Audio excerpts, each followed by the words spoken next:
What are some of the secrets to why you have done so well in this industry that so many people fail at? I would probably say because I wanted it more than they did. Everybody is a storyteller.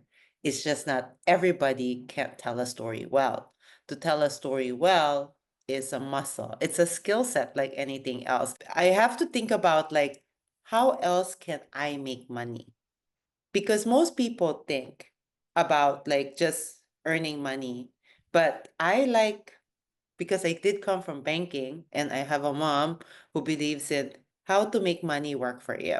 So one thing I did pick up as a skill is I learned how to Hey everybody, so welcome. We got the amazing Anna on today, the storyteller. How are you, Anna? And where in the world are you right now? I'm great. I'm back home in Manila visiting my family for the Lunar New Year. Awesome. Well, I'm so happy you're on. We met a few weeks ago or months ago in Penang at the Blair Singer event, which was really amazing. Master facilitator or something like that. Yes. And I heard about your being a storyteller, and I was like, oh, wow, this is so interesting because I've never met somebody that does what you do, and you're doing it at a scale that is very impressive. And you've been doing it for a few years now, and it's really fun. And then we got to go. You invited us to come. My wife and I went, and we had a great time. So I'm just so happy to be able to get some behind the scenes maybe information on how this works and whatnot. So do you want to share a little bit about what's your story slam? What is it? And then I'll get into a little bit more where you grew up and kind of how all that came about. Okay, sure. I always love an excuse to talk about What's Your Story Slam. So, hi everyone. I'm Anna Ong, creator and host of What's Your Story Slam. So, What's Your Story Slam is a live storytelling show where people share personal stories on stage, ordinary folks just like you and me. I say it's a storytelling competition because the audience gets to decide on who tells the best story for the night. And it's a friendly competition because most people either come with the idea of I wanna do well somewhere in the middle, but there are those who are very competitive and say I wanna win. But I find that when it's a competition, everyone often comes up showing up with their A game. So that's why I decided to make it a friendly competition. And each person has 3 votes. So even if you're a storyteller, I go, one of the votes should go for you. And for two other people, either two other people who think told good stories or two other people who you don't think are competition, because that's just called applying strategy. Fantastic. Love it. Yeah, we were there and it was so fun. I mean, I want to say there's 350 people or something like that in there. A lot of people, a lot of new people as well. They're all encouraging, cheering them on. And you had these, was it 10 people? They get up there, they get 5 minutes each to Yes. share a story, and you can just like feel I mean it was just a tremendous excitement and you can see they've rehearsed and they've done a very good job, so I'm assuming they've been coached by you as well a little bit, or how did you get it, like how did you get into this and how do you work with them before you put them on that stage? So it all started when I was into storytelling. So I was performing as a storyteller in New York City in shows similar to like the one I have.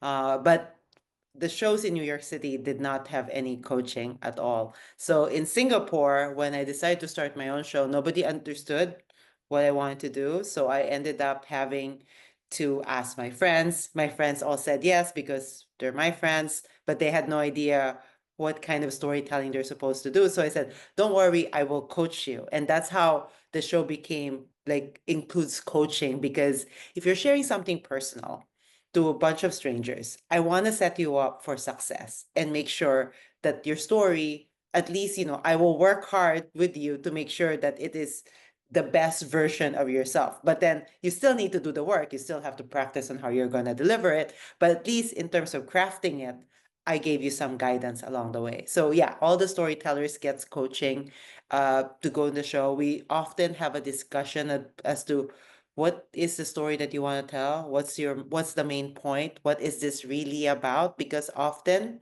people submit a story, but after asking a few questions, the real story comes out. And then it totally shifts. Wow, that is interesting. So they start with like, hey, I want to tell about this. but then you ask some questions and you're like, hey, what about this angle or that angle? And then I guess it can totally change in many ways too then. So you are coaching because I noticed like these they're quite good. Like they were very, very good, the ones that we listened to at this event. Like it was very impressive. And so they coached a little bit about you. So okay, you said you've been in New York. For those who don't want to know more about your story, where were you born? You're in the Philippines now. Like how did you can you share a little bit about your childhood, where you grew up, and then we'll kind of get into like this amazing business you have now. So how I made my way into Singapore, right? So I was born and raised in the Philippines, but my parents are from Taiwan. So in Singapore, they often look at me like I don't really connect. So I said, this is why I look like this and I sound like this, because how I speak and how I look sometimes don't necessarily align for those who are particular with the Asian nuances. And so I grew up in the Philippines. I went to Singapore to go to business school. So I went to INSEAD and I had a career in banking.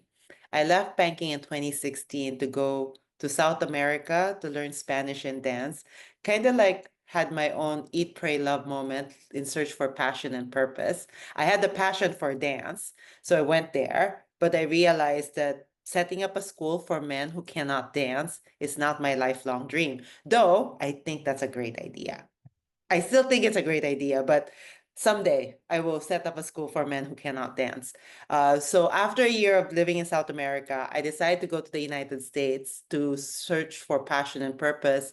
I started in San Francisco because people there in tech all were filled with passion and purpose. But I soon realized I did not share their passion or their purpose. I didn't want to disrupt anything. I wanted connection.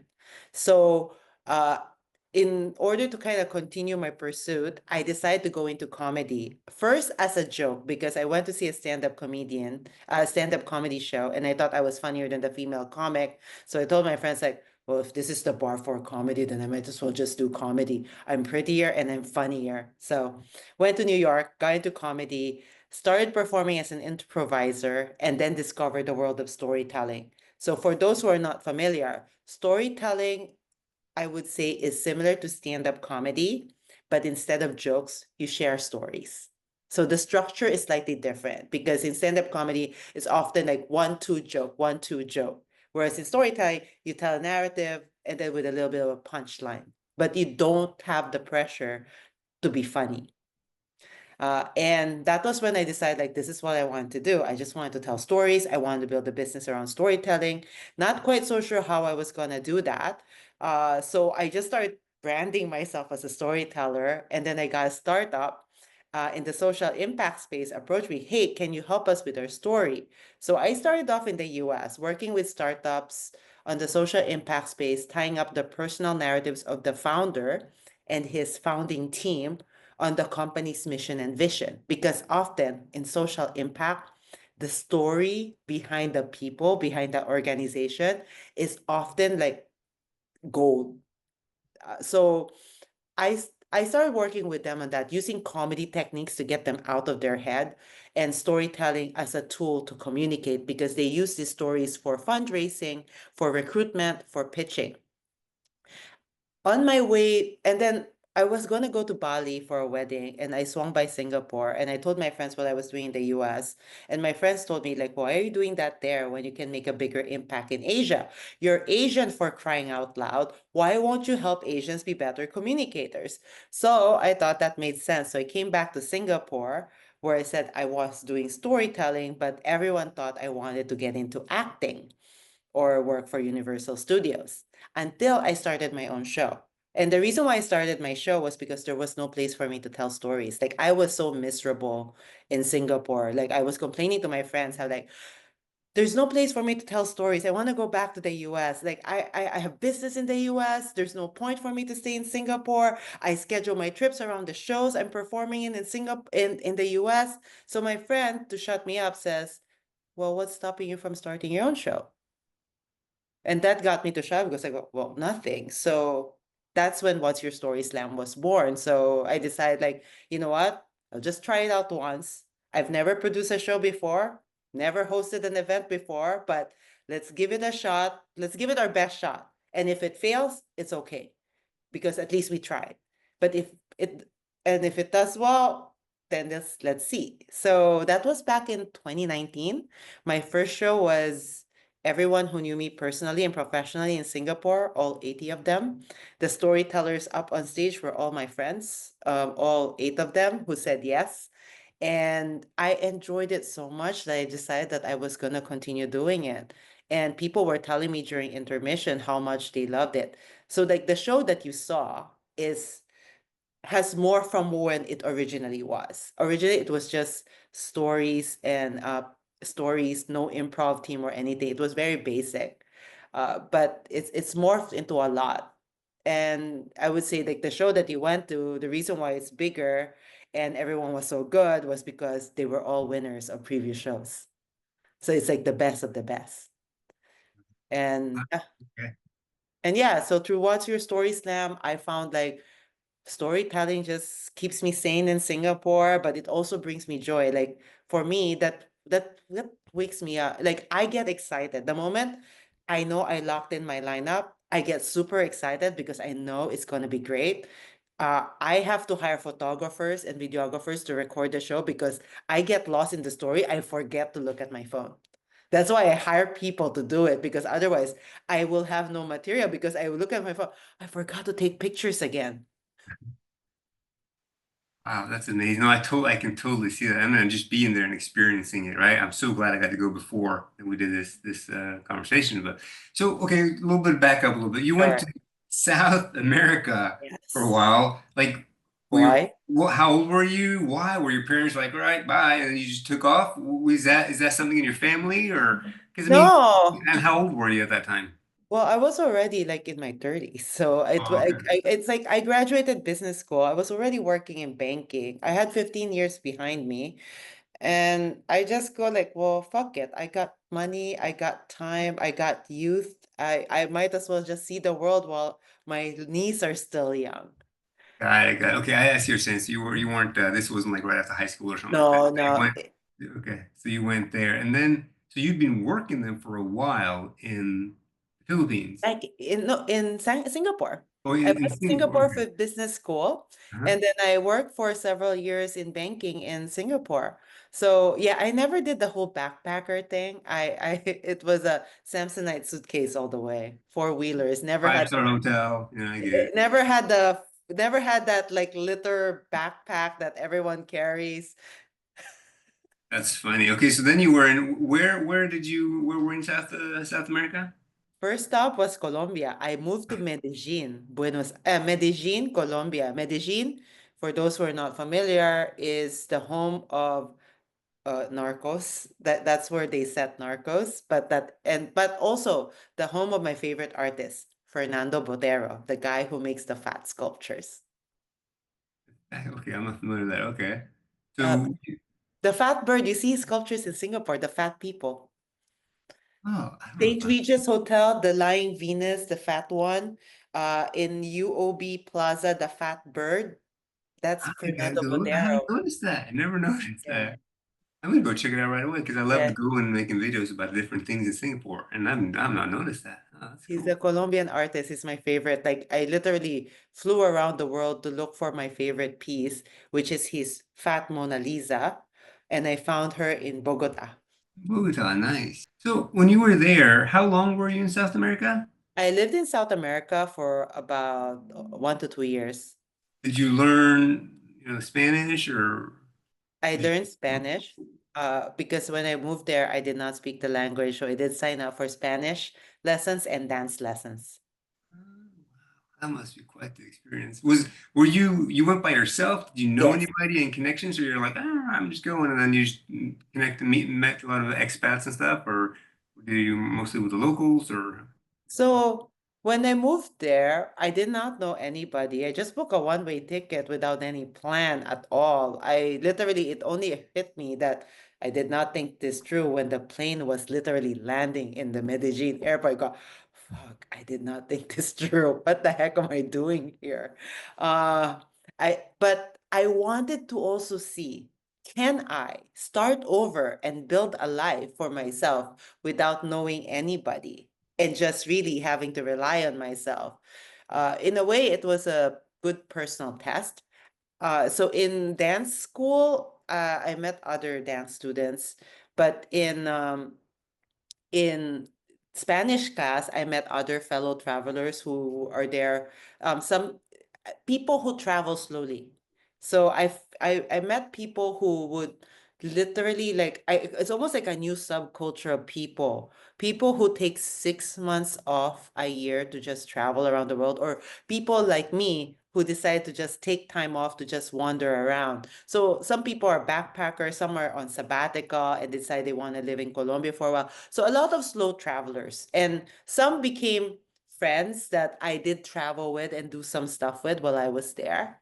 And then I also had a chance to meet some locals. So like I ended up having a Colombian girlfriend who I ended up hanging out with. We traveled around Peru together because like, we had a lot in common.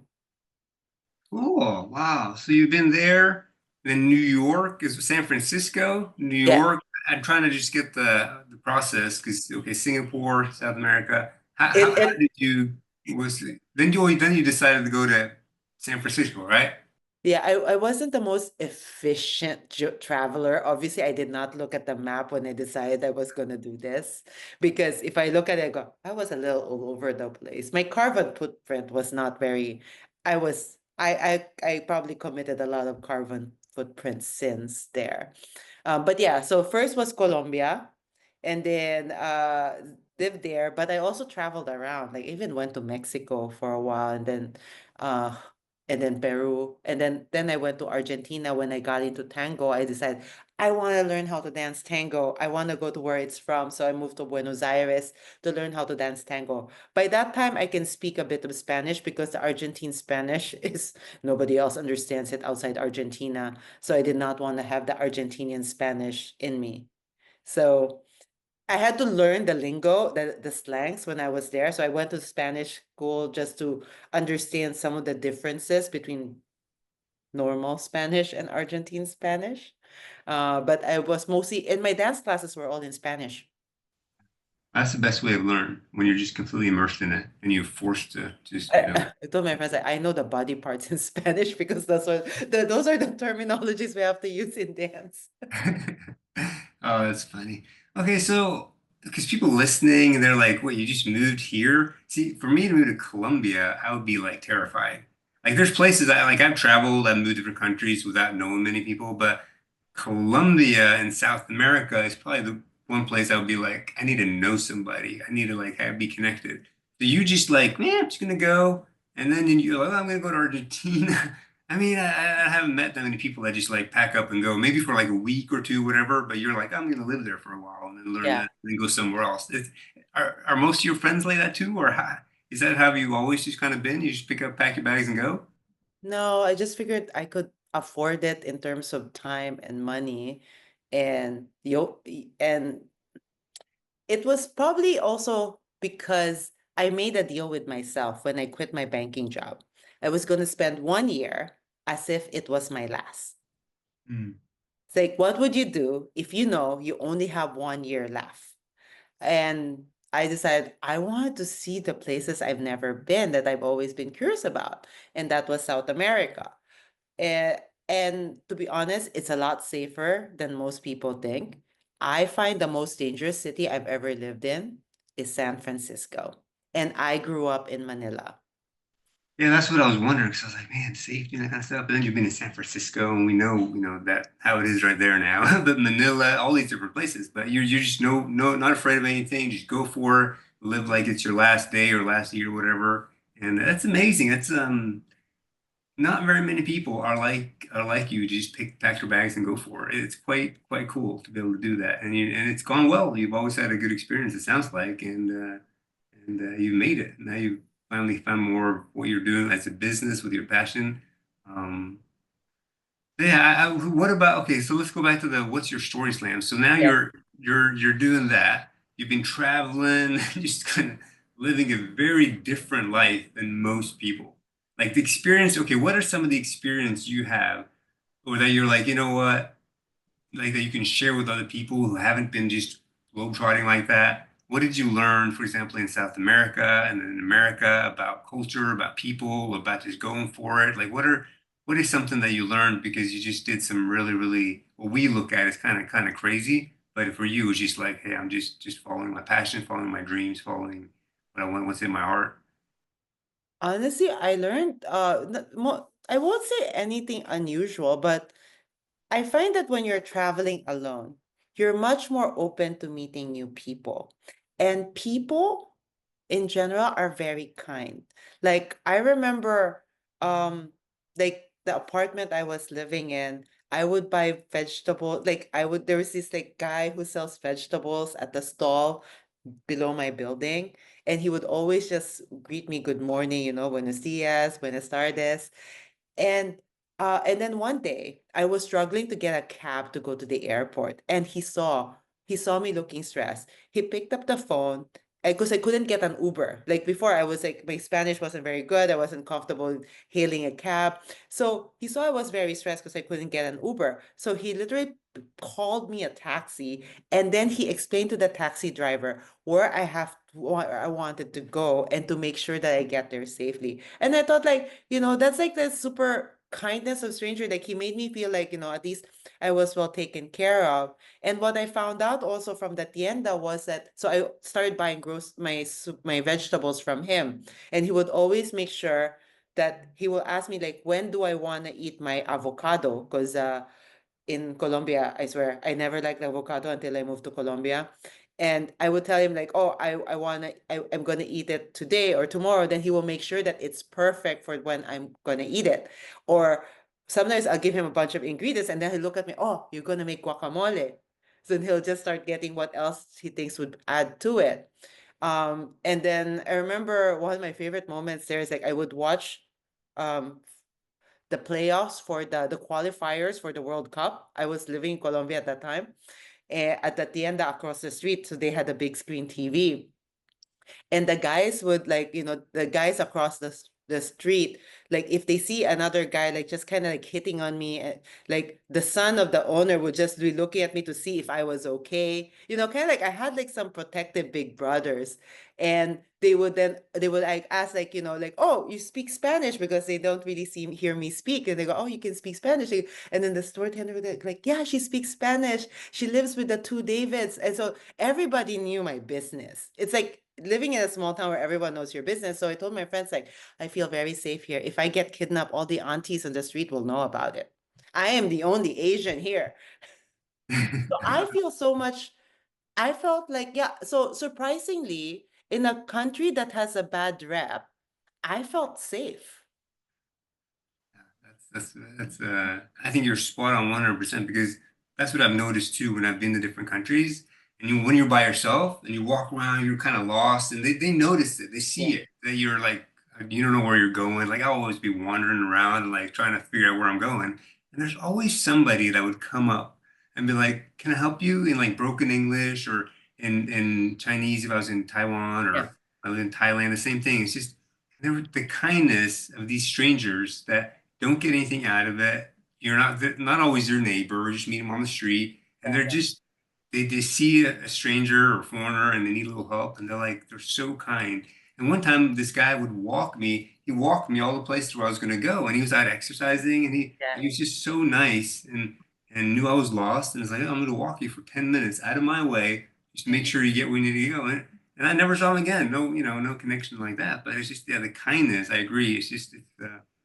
Yeah, I can totally relate. I kind of experienced similar things too. So okay, so now you're there, and then have you always then shared stories like in school with your family? Are you always been the storyteller? Like how did you get into that? So I love to read. So when I was a kid, I loved to read stories. Like I think in school, when we would get our textbooks, I have a class called reading, which is all about stories. I tend to finish the book before class started because I was fascinated with stories. And my mom would often like have a bunch of books at home, mostly either like the great novels, encyclopedias, whatever. I would read anything I could get my hands on, because growing up in the Philippines, we didn't, it was a lot of Western books are hard to come by unless it wasn't that popular. So I would just get whatever I could get my hands on.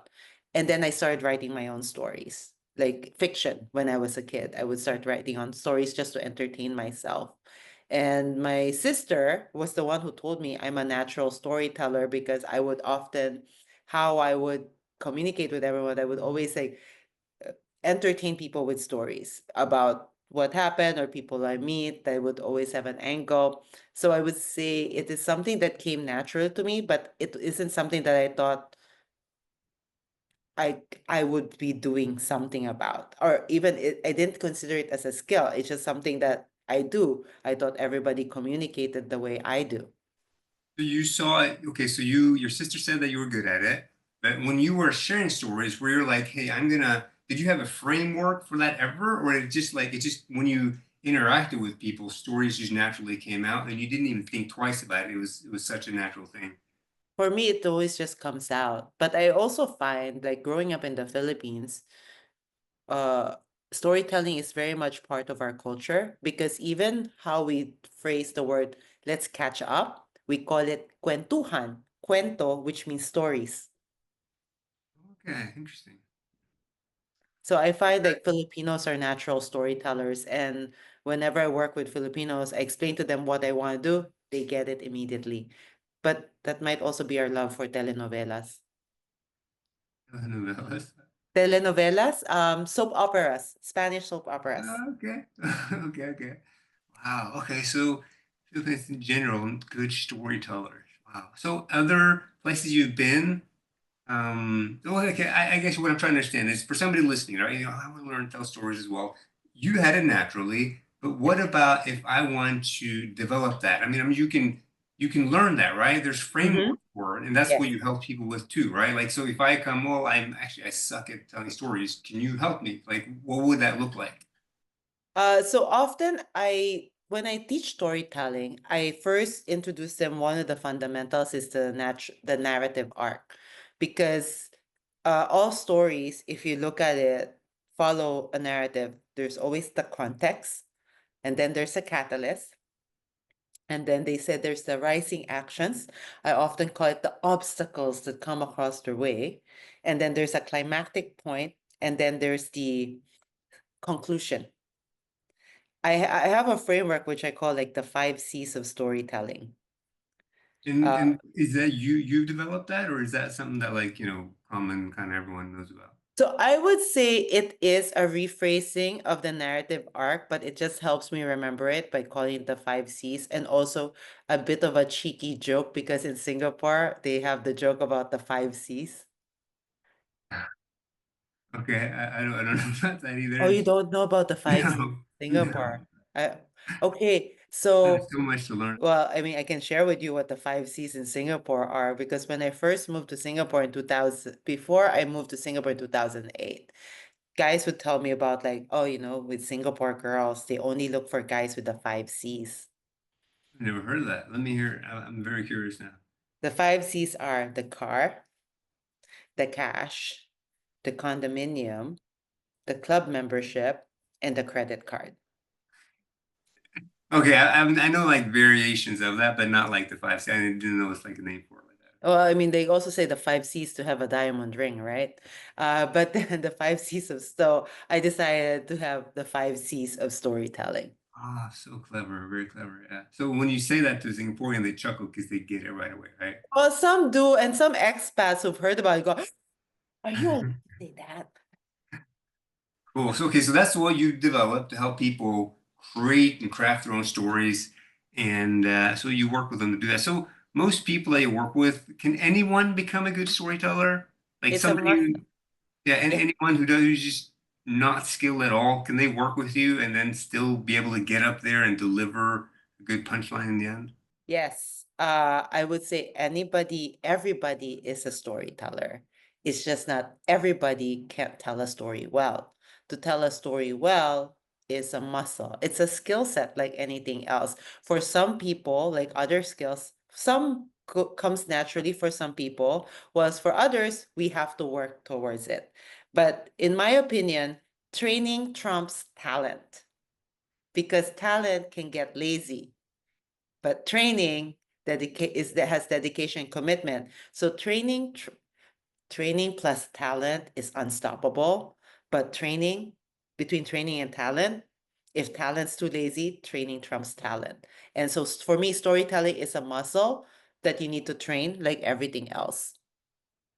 That is very encouraging because I think a lot of people listening, they're like hearing your background, you're always a natural storyteller. Be like, of course, it's easy for Anna. She just gets up and does her thing. But anyone can learn it and get up there and do it. But even if it's small settings as well, whether it's work, you're doing a presentation, I mean, storytelling is so important to connect with people, to be able to, I mean, that's what they talk about in presentations. If you can deliver a story very, very well, it's more powerful than, almost anything else. So very cool, very cool. So anyone can do it. That's good. So Yeah, what's your story slam? yeah. You were like, okay, everyone's telling you why don't you just do your own business or you do your own event. So now you're like, okay, I'm gonna do it. You invite all your friends and obviously it went well, right? And then you're like, okay, I'm gonna do a second one, or do you like, hey, I'm gonna do this now as a business? Like what's going through your mind as you're doing this? Well, I always knew I wanted to do a business around storytelling. So it was more like before What's Your Story Slam, every time I approach a company or an individual that want to do storytelling, they either think that I want to help them, like I want to be a career coach or a public speaking coach. They didn't really get what I was trying to do until they saw the show. Then they see the power of personal narrative. So the show is like a showcase as to what I want to do. And what I've been able to do is uh through the show, I've been able to move it in-house. Like I've had some companies that approach me, go like, we want a version of your show for our company. So like an in-house event.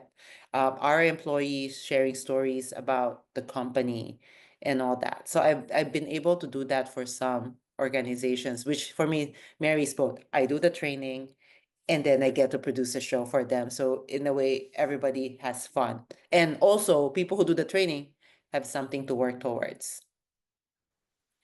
So you're getting some opportunities there too, which I think is fantastic. Very smart of the business to do that because if their employees can, or their sales rep, whoever it is, can incorporate that or master that, it can be really, really helpful, I think, in their sales. But okay, so you do that, then but as you're doing it, you obviously have the money to set up the first event. I'm sure you funded it, and then you're like, better have people show up, and then all your friends go, and then it went well, and then you just okay, let's do one more. So I did one 2 months later because I find that's a great cadence because I have 1 month to work and then 1 month to work on the show. So I did one 2 months later. Finding storytellers was a lot easier because I had more leads. It would be some friends who saw it goes like, yeah, that looks cool. I want to do that, and others volunteer their friends they should do that. Is that I want to do that or I think they should do that. So I would have more people coming up to me and saying, I think so and so will have a story. And almost most people I approach would say yes. Amazing. So they, Yes. they would be like willing to go there, get up there, be maybe coached a little bit by you. Wow, that's amazing. Because I wasn't sure like how many people would it take to be able to get 10 people up there to do that, Because yeah, I don't know, like if I didn't think that many people would be up for Well, it. surprising there's a lot of people. I mean, if I would with the offer of coaching them, for those people who are open to it, they're excited with the opportunity of at least having someone hold their hand. But there are people who refuse to be coached. And those are the people I don't allow to come to my show because if you're not gonna tell me what the story you're gonna tell is about, I don't feel safe for my audience to watch because I can't control the content. And it's not as if I'm gonna censor you. It's more like I just need to make sure that it protects you and the audience. Because some people want to share something super personal, which may or may not. I always say once it's out there, you can't take it back. And sometimes we want to share something and then we later regret it. And so half the time I'm like, are you really sure you want to tell this out loud to everybody? Yeah, I no, mean, you need to know what's going on because you could have some weirdos get up there and be like correct. stuff. So I don't want to stay away from that. And But that I makes sense, and yeah. I get that. Yeah, I'm sure that. So, okay, so most people, okay, I see. So the people that are willing to go up there are willing to be coached by you. So they have like a heart or an attitude, like, hey, help me. I want to be good at it. They're not just so that makes sense. Or they already are good. They go, Anna, I want to tell this story. What do you think? Because depends on your level, right? If you're very experienced, often I would suggest like, have you thought about starting it this way and then closing here instead of how you would normally do it? So we workshop in terms of like, how can we make this better? But if for some people go like, I feel like I have a story here, but I'm not quite so sure, then we go like, what is this really about? And how can we frame it? And then we work on different angles. So now you've done it two shows and they've gone well. Or in your mind, you're like, hey, this I can maybe do this like full time. Are you starting to think that, or you're like, yeah, just a hobby, just for fun? I've always done it full time. But in Singapore, okay, but that was in New. Did you run them in New York as well? Or was In it New in York, I never had to produce a show because there was a lot of shows. Okay, so but So you were kind of as a storyteller, but now you're like producing the whole thing. You're funding it and everything, right? in Singapore, I'm funding it, but in New York, it's easy to get work as a storyteller consultant. Everybody knows what I was doing. So it wasn't hard to do, but I also, and in Singapore, I have to fund the show. That I have to do. Yeah, yeah. Okay, so then, but then, okay, and then it just starts picking up, and people are like the buzz is around, and everyone's like, hey, we're doing telling stories, and now it's kind of becoming a thing, which is awesome. And then you do coaching a little bit on the side. Do people come there and be like, hey, Anna, I want to learn from you, so they take a course with you then as well? So often I have a storytelling course for people who want to learn how to tell a story called Seed to Stage. This is like me holding their hands and then giving them a graduation show where they graduate with a show, which it showcases like I managed to do this. This is where I said I can train anybody because I have had people where even I started questioning myself, am I doing the right thing? And then come showtime, go, yes, I am awesome. They did it. They killed it. Wow. So I would have like some people like sometimes 4 weeks in they still don't get it and I start questioning myself, but then by week 6 they get it and I go like, yeah, my process works. Amazing, amazing. That is cool. Something like that. So but but yes, I do this full time. yeah, you do full time. But the events, so now you're doing the events because it's funding that and getting people. See, what I've noticed about you is that you're very good at networking as well. I'm very, very good at it. Because I was going to ask you, like, for example, all the people that want to do these things, whether it's storytelling, I mean, it can be any business, Yes. any business. To be successful, you've made it. Like you made it. This has become a thing multiple years now. Most people don't make it. They'll do it for 1 year, maybe Mm-hmm. just a few times. But what makes you different? What are some of the secrets to like why you have done so well in this industry that so many people fail at? I would probably say because I wanted it more than they did. Like I wanted to make this work. Uh, but you also have to pivot, right? So when I started my show, that was just before the pandemic. I mean, nobody knew the pandemic was going to happen. And during the pandemic, after feeling sorry for myself, I pivoted to doing it virtually. And I had to learn how to use Zoom, how to produce a show using Zoom with all the tech before Zoom did all their upgrades. I had to learn how to hack Zoom. But I also met a community of other storytellers and producers, showrunners in other parts of the world. And we would share information. And sometimes I would even be the tech support for some of the shows in, say, San Francisco, because I was helping the other showrunners. So in a way, it was good because I was able to expand internationally my network that of showrunners I'm still in touch with. And then I was also able to pick up skills, like how to adapt. My market was different when my show was virtual. And then hybrid, I did shows in both simultaneously, both online and on Zoom, when I could only have 50 people. And then I decided that engagement, like when things finally opened up, and I had no more restriction, I decided to stop doing the virtual shows. And people in Europe were saying like, Anna, I miss your show because I used to put my lunch hour, I would have lunch while watching your show because it would be lunchtime in Europe when I do my show. So some of my friends would be like have taking their lunch and watching the show. And they go like, "Oh, but then you canceled it." I go, "Well, it isn't really worth the extra effort of hiring the tech to do it for very low attendance." So and also there is a certain intimacy of doing things live because once it's gone, it's gone. Like that magical moment of you having to be present and enjoying it versus knowing like I can always watch the recording. Yeah, I can see that. I can see that. Wow. So you have people in Europe that are like, hey, I want to be a Yeah, bunch. That's because so great. when things were open virtually, right, then you kind of like the world opened up for you. And now back now in Singapore, things are a little, I guess now I'm back to like the local market or whoever is flying in. But I've also had people like who flew in from India, from UK to perform and tell stories, or some I happen to be in town, I'm visiting from KL, saw that you had the show, I wanted to come and see because I've been seeing all your content on LinkedIn. And so some are very happy whenever they're in town. So some people would ask me, what is your show schedule for the rest of the year? And we'll try to see if we can come to Singapore for that. Interesting. Wow. So yeah, people coming in from everywhere. So encouraging. I'm sure it's fun to get those messages and like, hey, watching from this and this place and whatnot. And Yeah. in Though I person. mean, someone asked me because like the last show we kind of did a little live stream in the theater itself. They go, why can't you just do that again on and do a live stream? So I'm thinking about it. I'm thinking about it, but let's see. Yeah.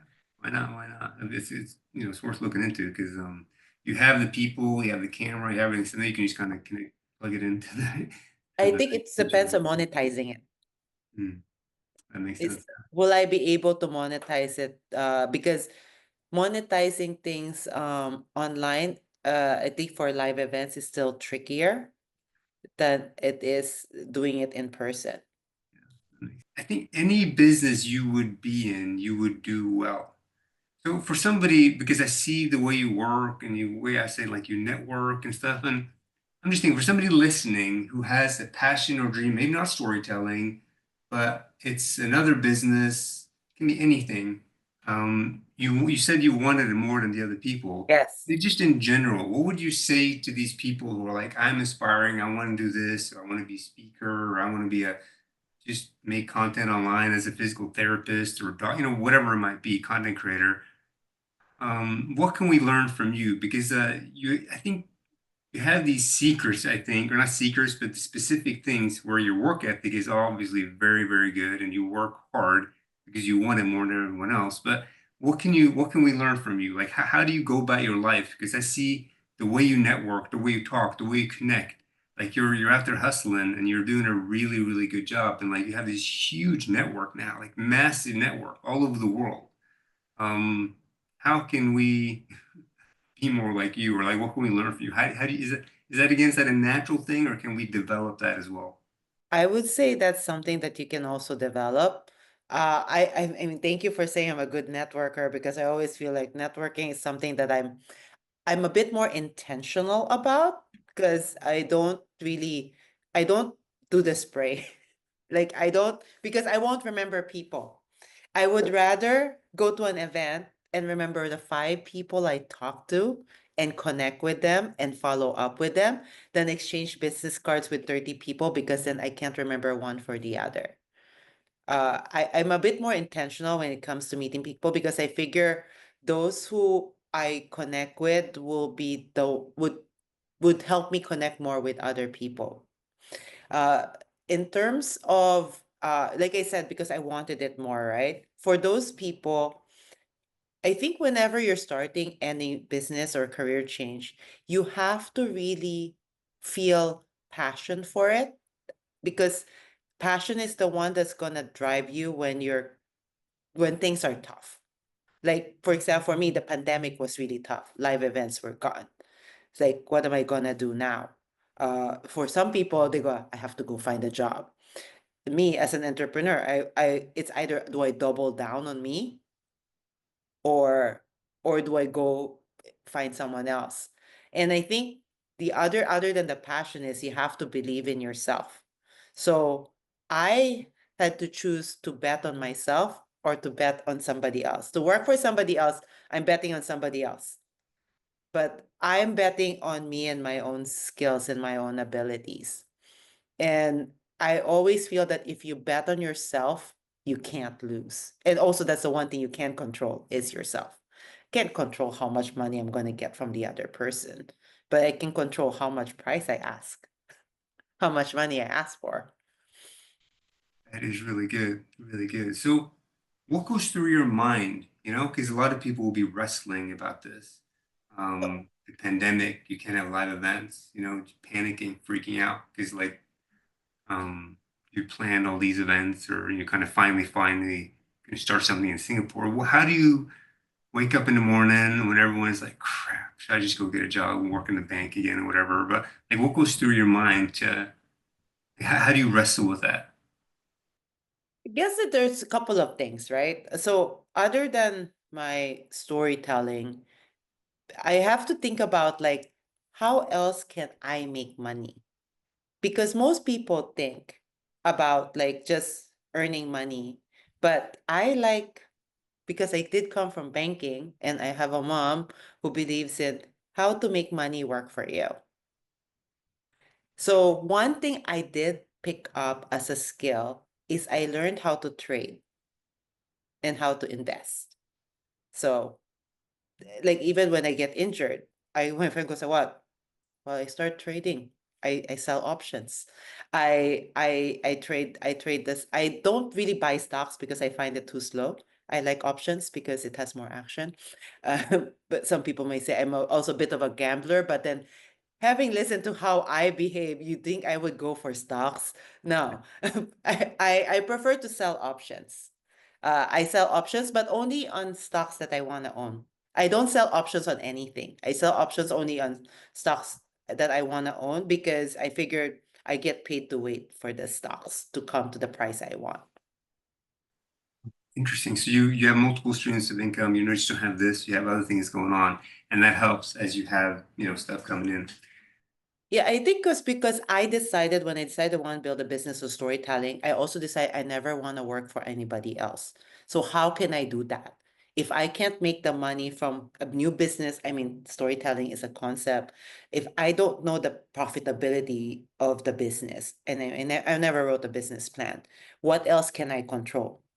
I can control how I spend money, but I can also control my money's not earning anything in the bank account. So I go, how can I make my money work for me? What assets do I have that I can make work? And that, to be honest, my trading portfolio was the one that helped me ride out the pandemic. And then after the pandemic, things opened up. I stopped trading because I needed to sleep. But then my show and my work and storytime was giving me enough income. But when I injured myself for a while, I went back into the market because I need to feel productive because I couldn't go out. So I go like, well, I'm just home, might as well trade. Oh, fantastic. Okay, so you have that. Okay, this money work for you. How did you? Your mom said she's into that. Did she share these things with you, or how did you get that mindset? Did you get it from your mom? So my mom is more like she told me when I got into banking that I need to first save, but I also need to learn how to invest. But she never really taught me how to invest. Like my mom would always buy stocks. She's a very conservative investor. She believes in real estates and stocks and long-term deposits and T-bills and stuff. She thinks hedge funds, the stuff I'm more into are more high risk. But she says your money, your rules. Okay. Are you in the cryptocurrency, like meme coin? Um, so crypto, I don't really go into crypto because I don't understand the economics behind crypto. So, and I don't understand the movements. I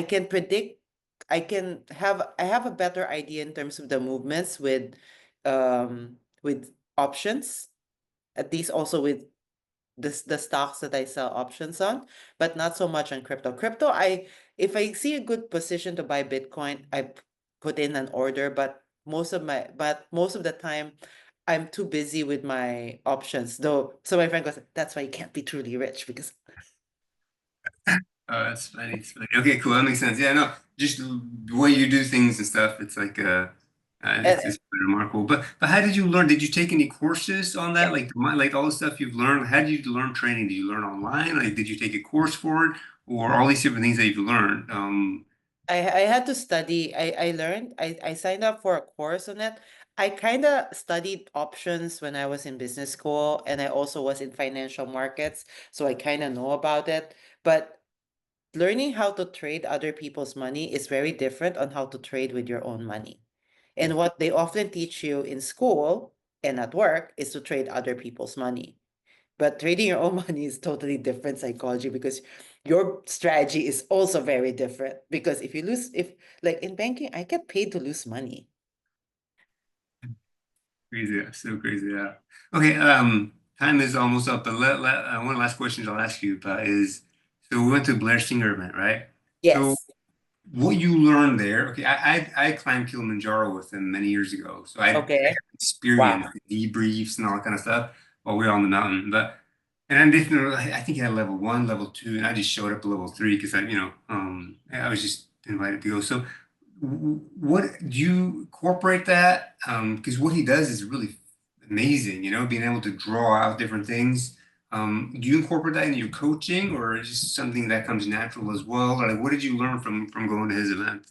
So with Blair Singer, I find that I am doing some of the stuff that he's already doing, but he has a system, and I quite like that. And what I've been able to do is when I did the TTT with Blair, I applied it immediately to the workshop I was running the next day.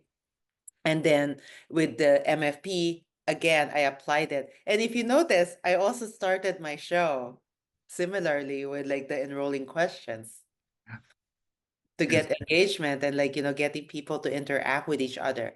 I can't follow his formula as like the entire structure as how he would do it because it doesn't I realize that he gives a good structure, but you also have to adapt it in your own situation and how it works.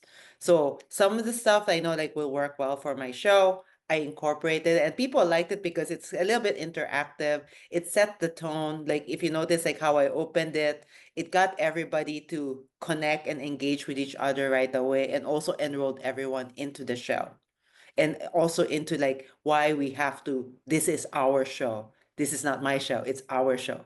Your energy feeds into the storytellers and everything. fantastic. Yeah, no, that's really, really good. Okay, so for those who are listening, like Blair Singer, who the heck is this guy? He's coach, like he does a lot of these different seminars. They're run by Success Resources. You guys can check them out. But that's where we met. TTT is train the trainer, right? And Yes, then the other one TTT is train the Matt. trainer. That's before MFP. He says you have to tweak it before MFP. Right.